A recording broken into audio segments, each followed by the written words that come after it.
కృష్ణుడు పుట్టినప్పుడు గ్రహాలన్నీ ఒకే రేఖపైకి ఎందుకు వచ్చాయి? అది కేవలం దైవలీలనా, లేక 5000 ఏళ్ల క్రితమే మనకు తెలియని ఒక అధునాతన టెక్నాలజీ ఉందా? ఈ అంతు చిక్కని రహస్యం తెలిస్తే మీరు షాక్ అవుతారు. చరిత్ర దాచిపెట్టిన అసలు నిజమిది. మధుర జైలులో ఆ అర్ధరాత్రి అసలు ఏం జరిగింది? 8 గేట్లు ఎలా తెరుచుకున్నాయి? సైన్స్ కూడా సమాధానం చెప్పలేని ఆ 10 నిమిషాల మిస్టరీ ఏంటో మీకు తెలుసా? కృష్ణుడు ఒక దేవుడా, లేక చరిత్ర సృష్టించిన సూపర్ హ్యూమనా? ఆయన జననం వెనుక ఉన్న భయంకరమైన మిస్టరీని ఈ రోజు మనం ఛేదించబోతున్నాం. వీడియోని చివరి వరకు చూడండి. దీనికి గల శాస్త్రీయ ఆధారాలను ఒకసారి పరిశీలిస్తే, పురాణాల్లో చెప్పబడిన గ్రహాల స్థితిగతులను ఆధునిక ఖగోళ శాస్త్ర సాఫ్ట్వేర్తో సరిపోల్చిన ఆశ్చర్యకరమైన నిజాలు బయటపడ్డాయి. క్రీస్తు పూర్వం 3228 జూలై 18వ తేదీన గ్రహాలన్నీ ఒక ప్రత్యేకమైన రేఖపైకి వచ్చాయి. ఇది కేవలం యాదృచ్ఛికం కాదు.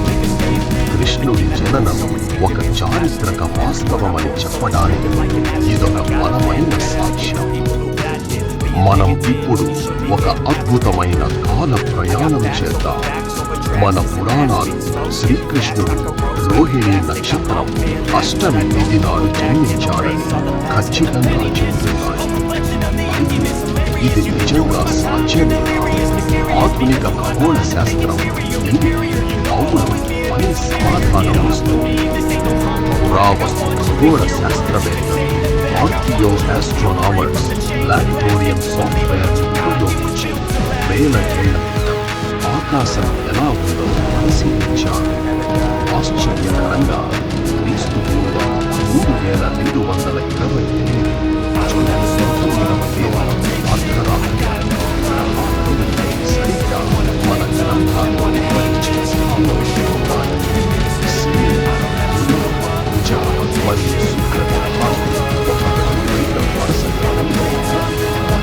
మరి ఆ గొలుసులు సైనికులు ఎందుకు నిద్రపోయారు? దీనిని కొందరు పరిశోధకులు మాస్ హిప్నోసిస్ లేదా అత్యంత శక్తి తరంగాలుగా ఉపయోగిస్తారు. అత్యంత శక్తివంతమైన అయస్కాంత క్షేత్రం ఏర్పడినప్పుడు లేదా ఒక ప్రత్యేకమైన ఫ్రీక్వెన్సీ విడుదలైనప్పుడు మానవ మెదడు తక్షణమే గాఢ నిద్రలోకి వెళ్లే అవకాశం ఉందని ఆధునిక విజ్ఞానం చెబుతోంది. సైనికులందరూ ఒకేసారి నిద్రపోవడం వెనుక ఉన్న రహస్యాన్ని బయో ఎనర్జీ కోణంలో చూస్తే ఒక ఆసక్తికరమైన విషయం బయటపడుతుంది. యోగ శాస్త్రంలో దీనిని ప్రజ్ఞా ప్రసారం అంటారు. అంటే ఒక శక్తివంతమైన మెదడు తన చుట్టూ ఉన్న వ్యక్తుల మెదడు తరంగాలను బ్రెయిన్ వేవ్స్ మార్చగలదు. కృష్ణుడు జన్మించినప్పుడు వెలువడిన ఆ హై ఫ్రీక్వెన్సీ ఎనర్జీ అక్కడి వారిని తక్షణమే బీటా స్టేట్లోకి తీసుకెళ్లి ఉండవచ్చు. అందుకే వారు కళ్ళు తెరిచి ఉన్నా ఏమీ చెయ్యలేని స్థితికి వెళ్ళారు. కంసుడికి వినిపించిన ఆకాశవాణి కేవలం గాలిలో వినిపించిన శబ్దమేనా? ఆధునిక విజ్ఞానంలో మైక్రోవేవ్ ఆడిటరీ ఎఫెక్ట్ అనే పరిజ్ఞానం ఉంది. దీని ద్వారా శబ్దం నేరుగా ఒక వ్యక్తి మెదడుకే వినిపించేలా చెయ్యవచ్చు. అంటే ఆ హెచ్చరిక అందరికీ కాకుండా కేవలం కంసుడిని భయపెట్టడానికే ఒక నిర్దిష్టమైన ఫ్రీక్వెన్సీలో పంపబడిన సందేశం కావచ్చు. ఇది ఆ కాలంలోనే ఉన్న అడ్వాన్స్డ్ కమ్యూనికేషన్ టెక్నాలజీ.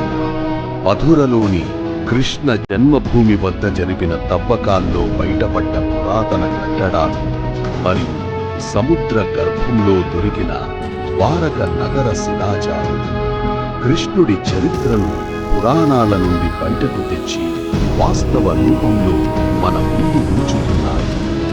సైన్స్ మరియు విశ్వాసం కలిపి కృష్ణుడు పుట్టిన మధుర నగరం కేవలం భక్తి కేంద్రం మాత్రమే కాదు, అది ఒక పురావస్తు గని. మధురలోని కృష్ణ జన్మస్థాన్ వద్ద జరిపిన తవ్వకాల్లో అతి పురాతనమైన ఇటుక గోడలు మరియు మట్టి పాత్రలు బయటపడ్డాయి. వీటిని పెయింటెడ్ గ్రేవేర్ అని పిలుస్తారు. కార్బన్ డేటింగ్ పరీక్షల్లో ఇవి క్రీస్తు పూర్వం 1500 నుండి 3000 ఏళ్ల నాటివని తేలింది. అంటే మహాభారత కాలంలో అక్కడ ఒక నాగరికత వర్ధిల్లిందనేది అక్షర సత్యం. ఇదే అసలైన ఆధారం సముద్ర గర్భంలో దాగి ఉంది. గుజరాత్ తీరంలోని ద్వారకలో సముద్రం లోపల 30 నుండి 40 అడుగుల లోతులో ఒక భారీ నగరం శిలాజాలు దొరికాయి. అక్కడ లభించిన రాతి కట్టడాలు, కోట గోడలు మరియు నౌకాశ్రయానికి సంబంధించిన ఆధారాలు చూస్తుంటే అది ఒకప్పుడు ప్రపంచంలోనే అత్యంత శక్తివంతమైన రేవు పట్టణమని స్పష్టమవుతోంది. పురాణాల్లో చెప్పినట్లుగానే ఆ నగరం సముద్రంలో మునిగిపోయింది అనడానికి ఇవే ప్రత్యక్ష సాక్ష్యాలు. మరో ముఖ్యమైన ఆధారం ద్వారక తవ్వకాల్లో దొరికిన ఒక ప్రత్యేకమైన ముద్ర సీల్. మహాభారతంలో ద్వారక ప్రజలు తమ గుర్తింపు కోసం ఒక ముద్రను ధరించాలని శ్రీకృష్ణుడు ఆదేశించినట్లు ఉంది. సరిగ్గా అలాంటి ముద్రనే పురావస్తు శాస్త్రవేత్తలు కనుగొన్నారు.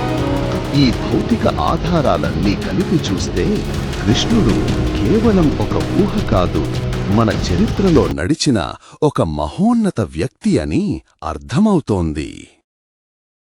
ఆయన కేవలం పుస్తకాల్లో బందీ అయిన కథ కాదు, ఆయన విశ్వగమనం, ఉప్పెన ముందు వినిపించే నిశ్శబ్దం. వైకుంఠ సింహాసనం నుండి కురుక్షేత్ర రణరంగం వరకు ఆయనే కాలాన్ని శాసిస్తారు. ఆ కాలానికే అతీతుడు, సృష్టికర్త, సవ్యసాచి, సర్వం ఆయనే కృష్ణుడు. కృష్ణుడు ఒక చరిత్ర కాదు, ఒక చైతన్యం. కాలం పుట్టక ముందే ఉన్నవాడు, కాలం ముగిసినా ఉండేవాడు. అణువణువున ఆయనే, అంతటా ఆయనే. యుద్ధంలో ధర్మాన్ని, జీవితంలో సత్యాన్ని నేర్పిన పరమాత్మ.